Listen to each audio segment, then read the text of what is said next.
आप सभी को जय मसीह। एक बार फिर से नए वर्ष की बहुत बहुत बधाई। इस शाम की बेला में मैं आप सभी का एक बार फिर से स्वागत करता हूं। सुबह जैसे हमने देखा कि नए सिरे से जन्म लेना है, उसका पहला भाग हमने देखा। अब नए सिरे से जन्म लेना है, पुनर्जीवन। तो जैसे मसीह यीशु ने कहा कि तुम्हें नए सिरे से जन्म लेना है, तो अब नए सिरे से जन्म लेने का अर्थ क्या है कि मैं अपने माता के गर्भ में जाकर के फिर से जन्म लेकर किस जगत में आऊं।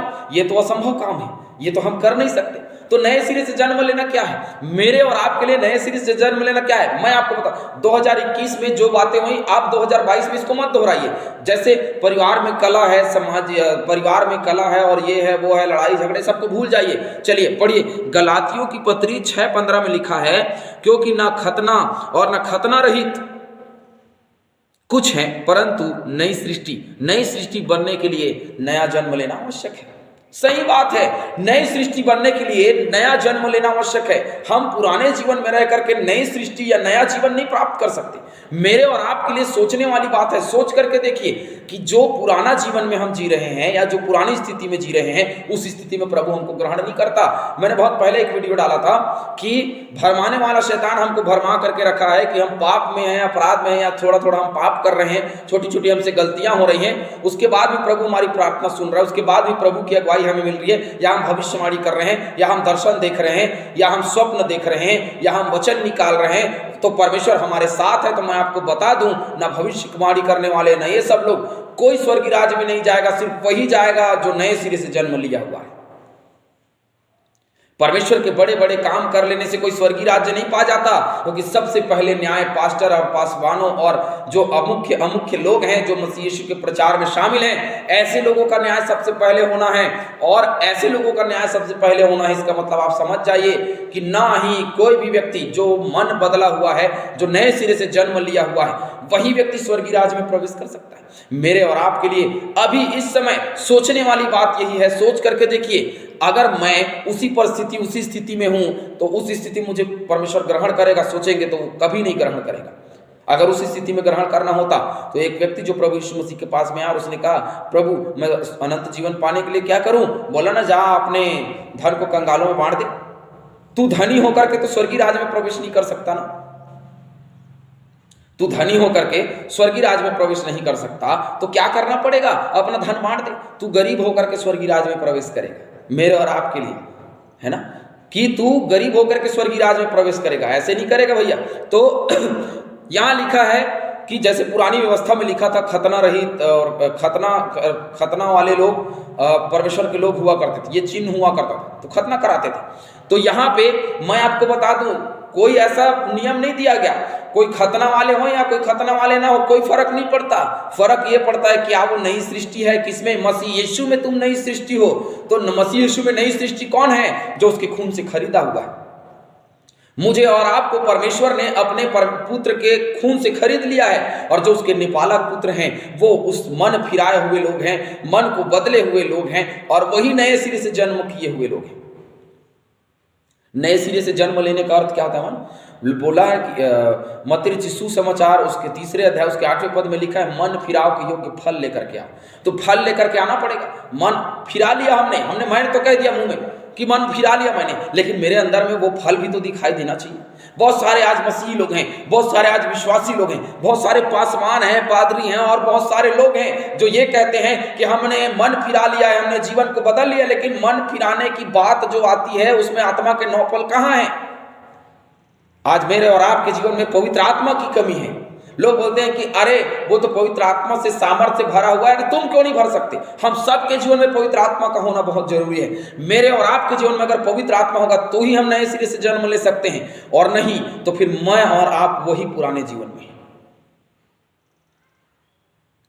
मेरे और आपके लिए पवित्र आत्मा दिया गया है। क्या दिया गया है? पवित्र आत्मा दिया गया है कि हम क्या करें? पवित्र आत्मा की अगुवाई में, उसकी संगति और उसकी सहभागिता में चलें। लेकिन हम उसकी संगति और सहभागिता में कहाँ चलते हैं? आज संसार के बहाव में बहते चले जा रहे हैं। आज हम देखेंगे क्रिसमस का जो समय था, मैं बड़े बड़े कलीसियाओं में हो या छोटी कलीसियाओं में, देखिए पहरावे और हावों को देखिए, दुनिया के साथ में चले जा रहे हैं और कहते हैं कि हम तो मन फिराए हुए लोग हैं। ऐसे लोगों के लिए मैं यही कहना चाहूंगा कि हम धोखे में हैं, कि हम मन फिराए हुए लोग हैं। कोई मन हमारा नहीं बदला, हमारा मन आज भी पुराना है। हम आज भी दुनिया के साथ में चलना चाहते हैं, आज भी मसीह यीशु के साथ में नहीं चलना चाहते। शैतान जो दुनिया का भरमाने वाला है, वो हमें भरमा करके रखा हुआ है कि इन परिस्थितियों में भी परमेश्वर हमें ग्रहण करेगा। मैं आपको बता दूं, परमेश्वर पाप से घृणा करने वाला हमारा परमेश्वर है, तो मेरे और आपके जीवन को परमेश्वर कैसे ग्रहण करेगा? मैं सिर्फ इतना एक बहुत अच्छी चीज, मैं एक चीज कहना चाहता हूं आप लोगों से, वो ये है कि नए सिरे से जन्म लेना है, तो वो चाहे खतना वाला हो चाहे कुछ भी, नई सृष्टि। तो नई सृष्टि क्या है पता है आपको? स्वर्ग को परमेश्वर ने बनाया एक नई सृष्टि के रूप में, और वो ऐसी अनोखी सृष्टि है जहां हम सबको जाना है, और बिना मन परिवर्तन के, बिना नए जन्म के कोई वहां नहीं जा सकता।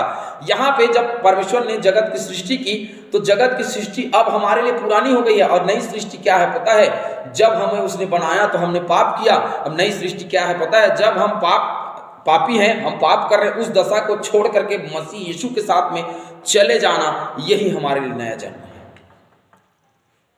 चलिए पढ़िए, यिर्मयाह उसका 13:23 में लिखा है, यिर्मयाह 13:23 में, क्या हबसी अपना चमड़ा व चीता अपने धब्बे बदल सकता है?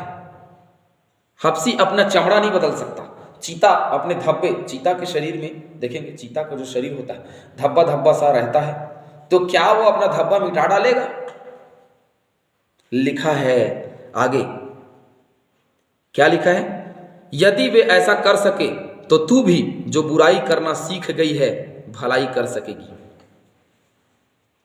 बहुत बड़ी बात इजरायली प्रजा के लिए यहाँ पे कही जा रही है, और हम इजरायली प्रजा ही हैं, और हमारे लिए बात कही जा रही है कि हबसी अपना चमड़ा नहीं बदल सकता, चीता अपना धब्बा नहीं मिटा सकता, ठीक वैसे ही बुराई करने वाला कभी भलाई नहीं कर सकता। तो बुराई के साथ में हम भलाई नहीं कर सकते। हम बुरे हैं, बोले कि अब एक नाम नहीं, दोनों नाम में पांव रख के चलना है, अच्छा भी करना है बुरा भी करना है। क्यों? क्योंकि ऊपर स्वर्ग में मीटर लगा हुआ है, अच्छा और बुरा काम, तो अच्छा ज्यादा करेंगे, बुरा कम करेंगे तो हम वहां जीत जाएंगे, ऐसा कुछ नहीं। पाप तो पाप है, चाहे एक करो चाहे दो करो। भलाई जीवन भर आप और मैं भलाई जीवन भर करते रहें, आप और मैं भलाई जीवन भर करते रहें, और एक बुराई हमने कर दी तो हम पापी हो गए। तो अब नए सिरे से जन्म कैसे लोगे?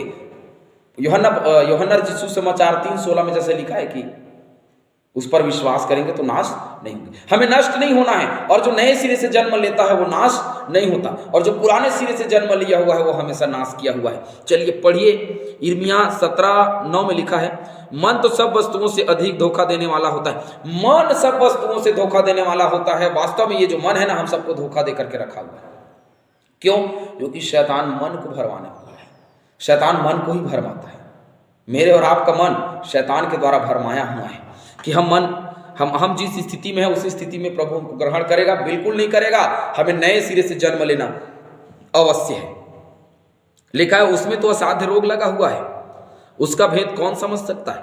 केवल परमेश्वर ही एक नया शुद्ध हृदय प्रदान कर सकता है, यही नया जन्म है। मन तो असाध्य रोग से भरा हुआ है, लेकिन परमेश्वर ही है जो हमें क्या करता है? नए जीवन से, नई बातों से, नए उमंग से, नए आनंद से भरता है, और वही हमें हर बातों में हमारे संग और साथ रहता है। और वही जहां परमेश्वर हमको भरता है वही एक नया जीवन है। जो शैतान की ओर से आती है वो नया जीवन नहीं है, जो परमेश्वर की ओर से आती है वही नया जीवन है, क्योंकि उसने हमें नया जीवन दिया। इब्रानियों की पत्री में लिखा है 12:14 में, सबसे मेल मिलाप रखने और उस पवित्रता की खोजी हो जिसके बिना कोई प्रभु को कदापि ना देख सकेगा। तो नए जीवन के बाद ही हम मसीह यीशु को देख सकते हैं, परमेश्वर को देख सकते हैं। उससे पहले हम परमेश्वर को नहीं देख सकते। तो हमें नया जीवन पाना बहुत जरूरी। पहला पत्रस उसके पहला और उसके 23 पद में लिखा है, क्योंकि तुमने नाशवान नहीं पर अविनाशी बीज से परमेश्वर के जीवते और सदा ठहरने वाले वचन के द्वारा क्या पाया है? नया जन्म पाया। कहां से पाया है? परमेश्वर के जीवते और सदा ठहरने वाले वचन से। वचन देहधारी हुआ। प्रभु यीशु मसीह से हमने क्या पाया है? प्रभु यीशु मसीह से हमने नया जन्म पाया है। प्रभु यीशु मसीह ने हमें नया जन्म दिया है। हम पाप में डूबे हुए थे और पाप के साथ में थे। व्यवस्था के द्वारा हमारा न्याय अगर होता तो हम सब के सब पापी हो जाते, लेकिन परमेश्वर ने अपने प्रिय पुत्र प्रभु यीशु मसीह को, वचन को हमारे बीच में भेजा कि उसके द्वारा हमारा जन्म जो है वो नया हो जाए। और जिन राजमिस्त्रियों ने जिस पत्थर को निकम्मा ठहरा दिया, ये कोई काम का नहीं है कह दिया, उसे राजमिस्त्रियों ने निकम्मा ठहरा दिया, उसे परमेश्वर ने कोने के सिरे का पत्थर बना दिया। इसका मतलब समझते हैं। और एक वचन और कहता है कि वो ज्ञानवानों को लज्जित करे, इसीलिए उसने जगत के मूर्ख और तुच्छों को चुन लिया, जो कुछ है भी नहीं उन्हें चुन लिया। तो मैं और आप इस जगत के लिए कुछ नहीं थे, इन्हें हमें चुना ताकि हम उसके साथ में रहें और नए जन्म के साथ में आगे चलते रहें। और जैसे यूहन्ना रचित सुसमाचार 15 उसके 16 में लिखा है कि तूने मुझे नहीं, मैंने तुझे चुना है। आज अगर हम मसीह यीशु में हैं तो उसने हमें चुना है कि हम मसीह यीशु में रहें, उसकी महिमा करें, उसकी स्तुति करें, उसके वचन को सुने। आज समय है कि हम अपने मन को बदल लें। गलातियों के पत्र 3:2 में लिखा है, तुमने आत्मा को क्या व्यवस्था के कामों से या विश्वास के समाचार से पाया है? बिल्कुल नहीं, हमने आत्मा को मसीह यीशु से पाया है, क्योंकि लिखा मैं तुम्हारे लिए सहायक आत्मा देके जाऊंगा। और उसने नए जन्म को काबिज रखने के लिए, नए जन्म को स्थिर रखने के लिए उसने हमारे लिए एक सहायक आत्मा दिया, पवित्र आत्मा। और पवित्र आत्मा हमारे जीवन में होनी चाहिए। और अगर नहीं है तो हम नए सिरे से जन्म ले भी गए, नए सिरे से जन्म लेना है हमको, तो नए सिरे से हम जन्मे हुए नहीं है। जो नए सिरे से जन्मा हुआ है उसके जीवन में पवित्र आत्मा की अगुवाई और उसके जीवन में पवित्र आत्मा की भरपूरी होती है।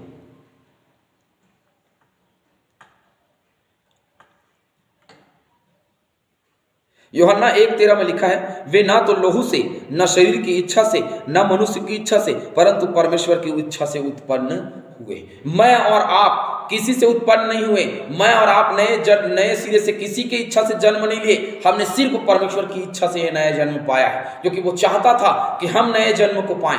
जो दुष्ट और निकम्मे पापी हो गए थे, वो चाहता था कि हम नए जन्म को पाएं, इसीलिए उसने हमें नया जन्म दिया।